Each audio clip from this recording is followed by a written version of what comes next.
오늘의 뜨개 로그는 연어와 육회를 먹으면서 시작합니다. 이날은 저 혼자 집에 있는 날이어서 비싸고 맛있는 회를 먹으면서 뜨개질을 한 날이었어요. 핀터레스트에는 예쁘고 다양한 스티치 도안이 많이 올라오잖아요. 그 중에 하나를 골라서 스티치 뜨는 연습을 해보았습니다. 사용한 실은 펴쳤을 때 10mm 정도가 되는 두께의 패브릭 얀을 썼고, 여름이어서 시원한 하늘색으로 만들어줬고, 아무 때나 들고 다닐 수 있는 가방으로 만들어줬습니다. 실이 두꺼운 실이다 보니까 조금만 떠줬는데도 꽤나 무게가 나가더라고요. 그래서 가방끈은 최대한 얇게 만들어줬습니다. 다음은 다이소에서 사온 크레이프 실로 만든 봉투 모양의 가방이에요. 이거는 제가 즉흥으로 만들어보고 싶어서 따로 도안해보거나 메모를 하면서 만들지는 않았고, 그냥 봉투 모양으로 뜰 거면 이렇게 뜨지 않을까 하고 생각하면서 떠줬어요. 이 가방은 제가 사용하려고 만든 가방은 아니고 저희 어머니에게 드리려고 만든 가방이에요. 어머니가 가방이 많기는 하시지만 아무 때나 편하게 들고 다닐 수 있고 질기고 단단한 그런 가방이 없으시더라고요. 그래서 다이소 실로 봉다리 가방을 만들어줬습니다. 이게 생각보다 수납력이 좀 괜찮더라고요. 집 근처에 노래자랑 축제를 하고 있더라고요. 그래서 가방을 테스트해볼 겸 거기에 나온다는 지인분을 만날 겸 가방을 들고 다녀와 봤습니다. 다음으로 만든 건 엄청 큰 리본 키링을 만들었어요.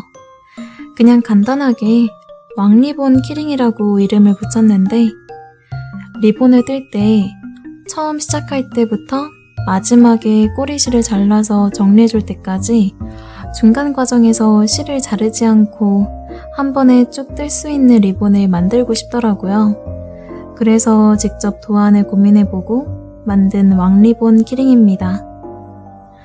리본을 다 뜨고 나서 어떻게 만들었는지 까먹기 전에 도안을 만들어줬어요.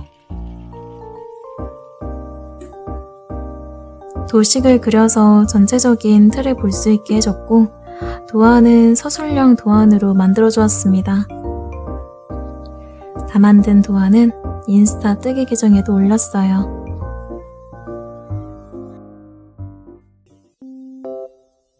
다음으로는 신상 북커버를 만들었어요. 이번 북커버는 뜨개망을 사용한 뜨개자수 북커버예요.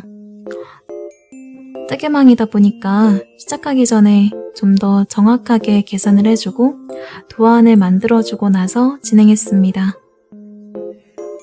3가지 색상의 수면사를 사용해서 만들어줄 거예요.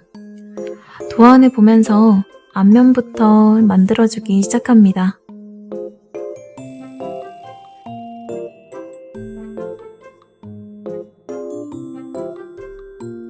앞면과 옆면은 다 해주었고, 이제 뒷면을 마저 진행해 줄 거예요. 중간중간 비어있는 부분이 있는데 거기에는 회색 수면사를 이용해서 하늘의 무늬를 표현해 줄 거예요.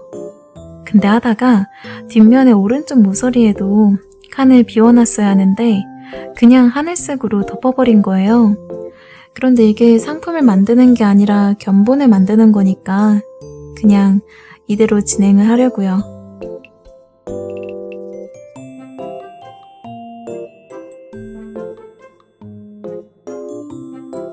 겉커버를 다 만들어줬습니다. 앞면과 옆면, 뒷면까지 다 만들어주었고 구름과 하늘 표현까지 다 해주었습니다.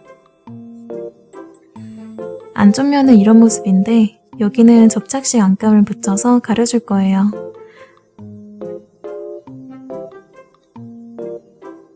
이거는 제가 쿠팡에서 구매한 차량용 접착식 안감이에요. 다른 공예품 사이트에서 파는 안감은 너무 얇거나 접착력이 약하더라고요. 그래서 고민을 하고 찾다 보니까 이게 괜찮아서 선택하게 되었습니다.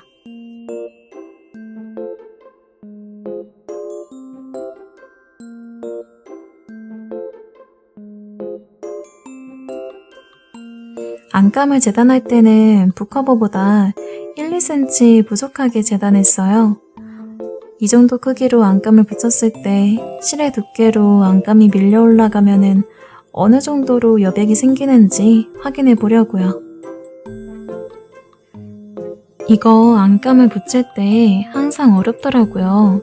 모서리 부분을 살짝 떼서 종이를 천천히 접으면서 안감을 붙여야 하는데 이게 생각보다 이론으로는 쉬운데 실제로 붙일 때는 안감이 접힐 수도 있고 원하는 부분에 알맞게 붙여지지 않을 수도 있어요.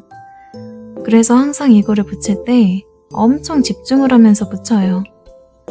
그렇게 집중하면서 붙여도 여러 번 붙였다 뗐다 하면서 반복하는 과정은 어쩔 수 없이 생기더라고요. 이렇게 종이를 당기면서 천천히 붙였는데 절반까지 가니까 종이가 너무 커서 당기면서 붙이기 어려워지더라고요. 그래서 중간에 가위로 종이를 잘라주면서 위아래 위치와 간격을 봐주면서 꼼꼼하게 손으로 누르면서 붙여주었습니다. 끝까지 다 붙였습니다.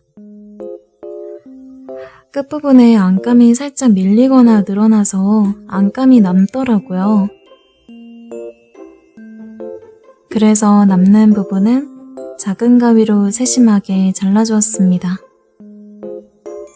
자르면서 혹시나 뜨개망에 뜨개자수로 해놓은 실이 걸려서 잘리면 안 되니까 엄청 신경을 써서 조심해서 잘랐어요. 뜨개망에 실을 감아서 만드는 것이기 때문에 수평 방향으로 가위질을 할 때 가위에 실이 걸릴 확률이 적기는 해요. 그래도 혹시 모르니까 최대한 조심하면서 세심하게 잘라주었어요. 자, 이제 안감을 다 붙여주었습니다. 붙이고 나면 이런 모습이고요.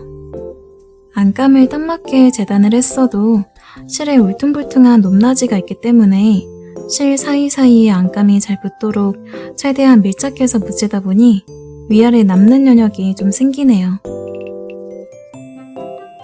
이제 책등에 디링을 달아서 키링존을 만들어줄 거예요.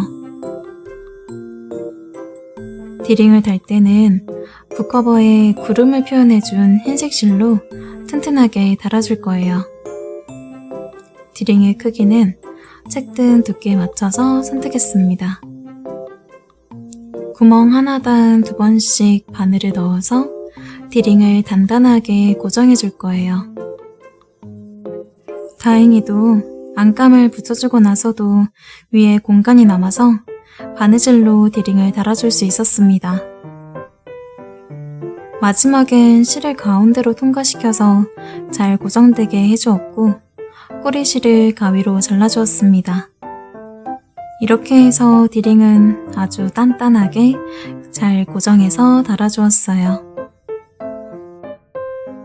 이제 자석 단추를 달아줄 거예요.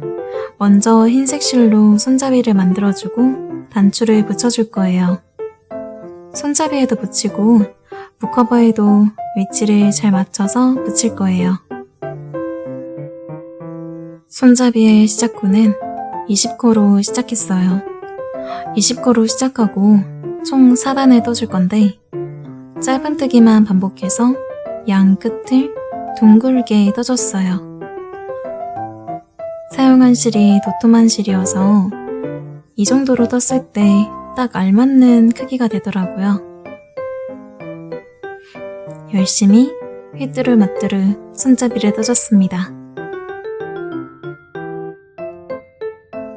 저는 이렇게 작은 걸 뜰 때는 편물이 동그랗게 말아지더라고요. 손으로 코바늘을 잡는 자세가 삐뚤어져서 그런 건지 아니면 실을 당기는 힘이 너무 세서 그런지 일자로 평평하게 뜨는 게 어렵더라고요. 손잡이를 다 만들었습니다. 이제 이걸 북커버에 붙여줄 거예요. 위치는 손잡이의 둥근 부분을 제외하고 안쪽으로 3코 정도 더 포함해서 북커버의 위치를 잡고 붙여줄 거예요. 북커버에서의 위치는 위아래 칸수를 세서 가운데 부분을 찾아주었어요. 이제 자석 단추를 달아줄 거예요. 자석 단추는 판 고정식 단추를 사용했어요. 크기는 무게가 너무 무거우면 안 되니까 앙증맞은 사이즈로 선택했습니다. 손잡이가 닿는 적절한 위치를 보고 단추를 껴줄 자리를 꼼꼼하게 확인했어요. 낄 때는 뜨개만 구멍에 단추에 고정판을 끼워서 잘 고정했습니다. 마지막으로 속커버를 만들어 주었는데 이 과정은 귀찮아서 그냥 빠르게 넘어가겠습니다.